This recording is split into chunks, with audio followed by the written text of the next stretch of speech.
to get the win tonight in front of all of these guys? It was so incredible. This is my first time and you do well, so thank you. Ticket prices were high. The seats sold out anyway. The crowd showed up before the gates even opened, and tournament organizers were scrambling to figure out how to handle thousands of music fans who couldn't get in. This wasn't a Grand Slam final. This was an Alex match, and the WTA is only now starting to understand music, what that actually means. Do you think the WTA is doing enough to promote Alex EA, given the kind of crowd she's pulling in, or comments? We teased it. The Alex Eala phenomenon continues here in the SoCal desert. Let's hear from some of those local fans who are gathering around the Filipino star. She's humble and she works hard. Yes. That's why we like her, you know, because she's the face of the Philippines. Just aside from her talent, she's also thinking of the future. You know, I've only dreamed of making tennis grow in the Philippines, and now I'm bringing a whole new audience to tennis all around the world. So when Eala plays, we all get together and we all watch her, support her as a group of people. Are there actual gatherings? Oh yeah, yes. Really? Oh yeah. Okay. We plan our dinners around that stuff. Really? You signed up for Tennis Channel to watch her? Yeah, because sometimes they don't show it. So the year subscription, just in case? The monthly. Oh, the monthly, okay. The monthly, just in case she doesn't play, then we don't... Let's start with a number that puts music, everything in context. 120 million people. That is the population of music, the Philippines. And when Alex Eala steps onto a tennis court anywhere in the world, that number, or at least a very loud, very passionate, very well-traveled fraction of it, shows up in music person with flags, with chants, with the kind of energy that turns a regular third-round match at a WTA event into something that feels more like a national sporting event than a professional.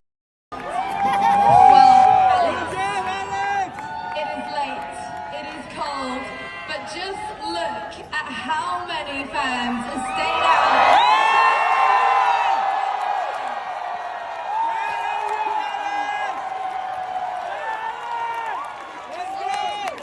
How special was it to get the win tonight in front of all of these guys? It was so incredible. This is my first time and you do well, so thank you. I never would have imagined this would be my debut match, with just surrounded by so much love, and I really needed to dig deep today. Diana played so well in a good most of the match, so I'm really happy with how I competed. Your reaction at the end there, it felt like it meant so much to you to get the win tonight.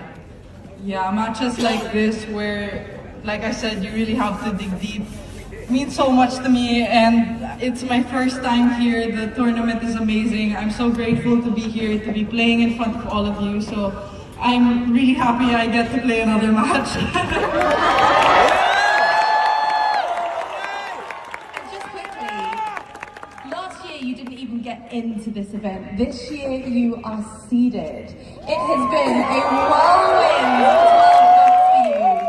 If last year I had a conversation with you and said this is where you would be 12 months from now, would you have believed me? I would not have believed it. It's been a crazy journey ever since then, and it's only the beginning, so I'm so excited, and I continue to work hard, and hopefully many more matches like this.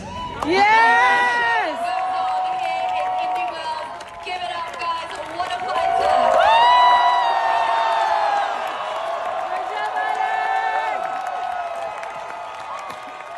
At the 2026 BNP Paribas Open in Indian Wells, California, tickets for her Stadium 3 debut sold out.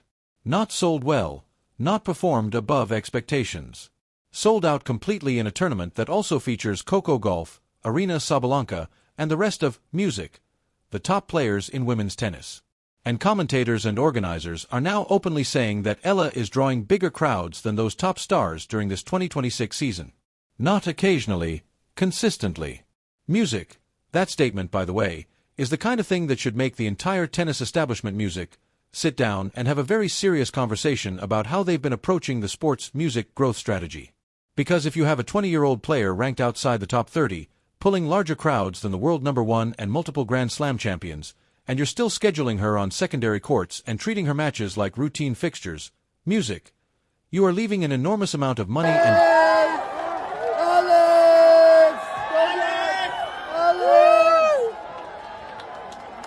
galing! Ang galing! Hey! Ikaw na! Alex! Alex, ikaw na!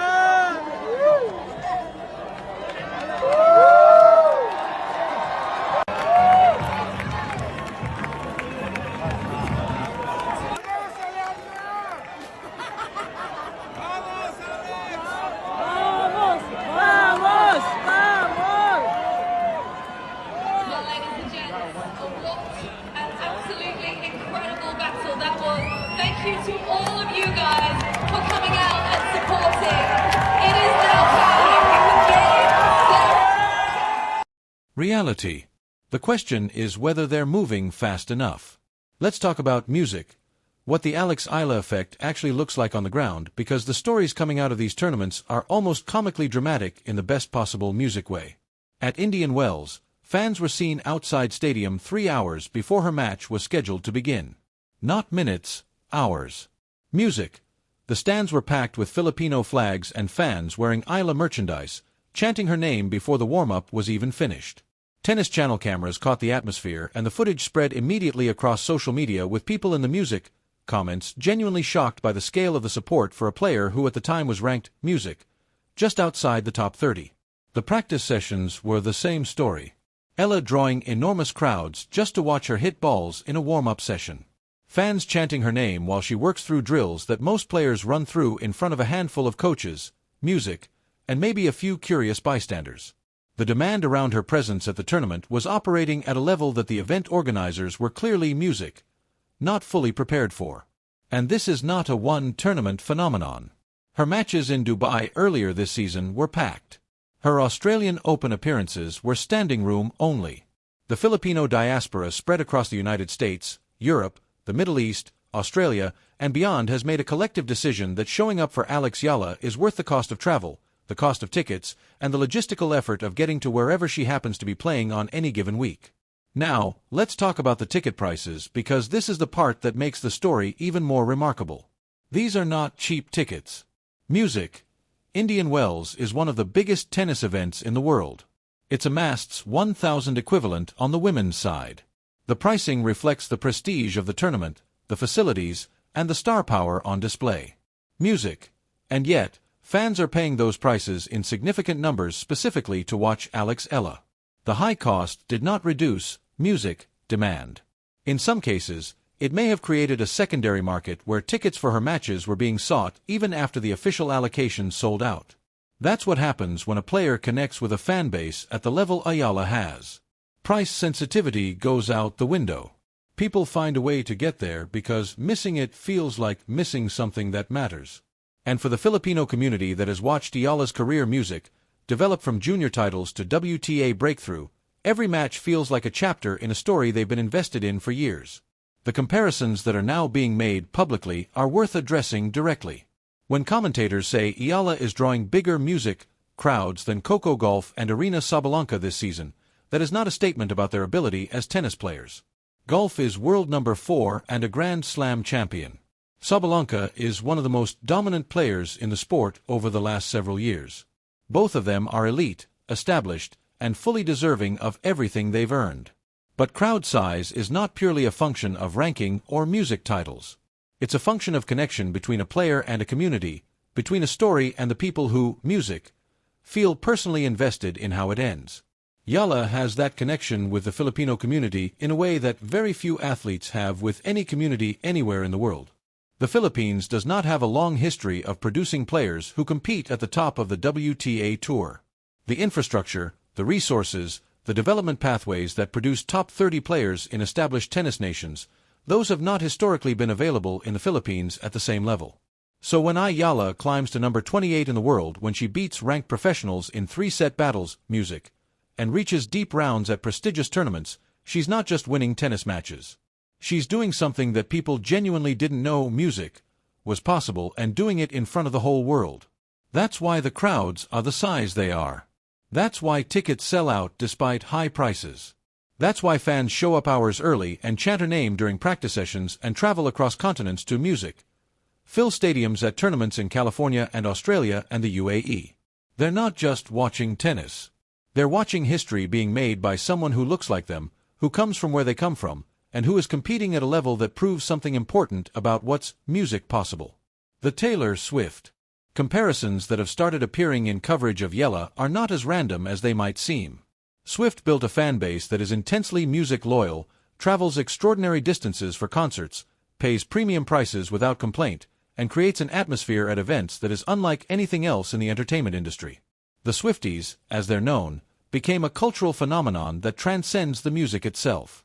The Filipino fan base around Eala operates on a similar principle. It's not just about the tennis. It's about belonging to something, about being part of a movement that feels bigger than the sport. And just like the music industry took a while to fully understand and capitalize on what Swift's fan base represented commercially, the WTA is in the music early stages of figuring out what the Eala effect means for the business of women's tennis. Here's the thing about sports that tournament directors and broadcasters sometimes forget. You cannot manufacture the kind of organic crowd music energy that Eala generates.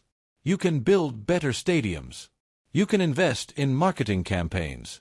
You can put players on prime-time schedules and give them the biggest courts.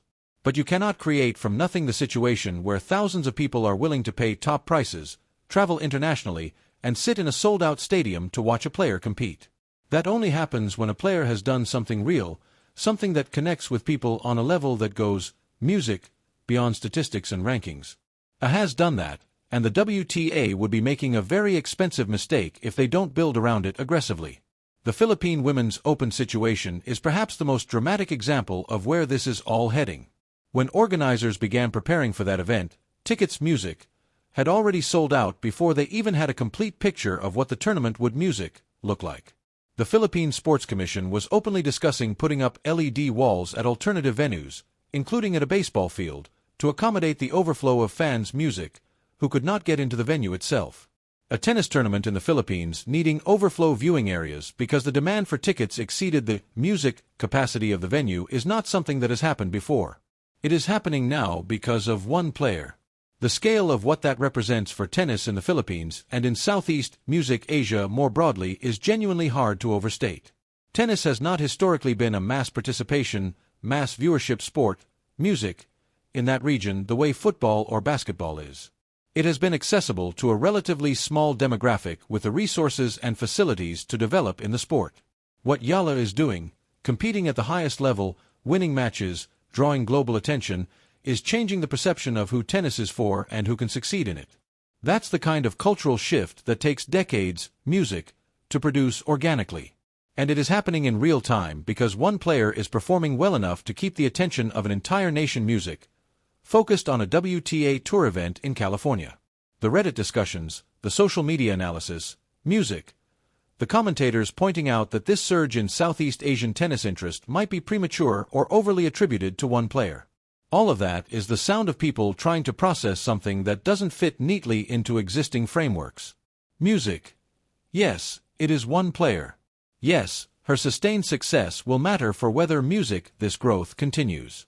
But dismissing the market signal because it's concentrated around one athlete is analytically lazy. Every major expansion of a sports audience in history has started with one player who broke through and made people pay attention. Michael Jordan and the global expansion of NBA viewership. Yao Ming and the massive Chinese audience that the NBA has cultivated since his arrival. Naomi Osaka and the surge in Japanese tennis interest. The blueprint is well established. Find the player who connects with a previously underserved market. Build around them and let the organic growth do the work. EA is that player for Southeast Asia and specifically for the Philippines. The WTA has a choice right now about how aggressively to lean into that opportunity. Her matches at Indian Wells in 2026 are producing exactly the kind of evidence that should inform that choice. Sold-out stands, music record crowds, fans paying high prices without complaint. A player ranked 28 in the world generating more ticket demand than players ranked significantly above her. Practice sessions drawing crowds that most players only see during actual matches. The WTA in shock is not an exaggeration as a headline.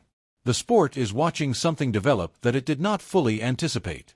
That its existing structures were not built to handle and that is growing faster than the institutional response can keep up with. That's not a criticism of the WTA. It's a description of what happens when a genuinely new phenomenon arrives in a sport that has its own pace and music, its own